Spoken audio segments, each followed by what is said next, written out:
Barrington Hall is a beautiful wedding venue and see many guests over the years. As you can imagine, this floor takes a lot of traffic. Their question to us was, how can we get the most from this lovely, beautiful marble floor that's been neglected over the years? After closer inspection, we decided the best route forward for this floor is to fully refinish the surface and get it back to the shine, the clarity, the color and the depth it deserves.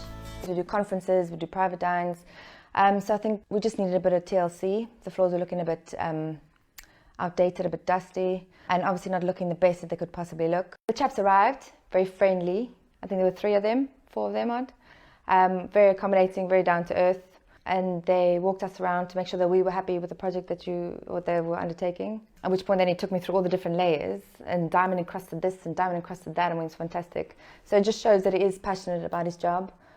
Yeah, really, you can see it in the work that you guys do as well. Just the after service sales was fantastic. I mean, I could phone you at any point or email you. I mean, you'd give advice and you were literally replying within minutes, which was great. Just getting back to the quality of the work is wonderful. I mean, I'll refer this company to anybody, not just saying that. Honestly, proof is in what I've seen. It's fantastic. Art of Clean has honestly been a lifesaver.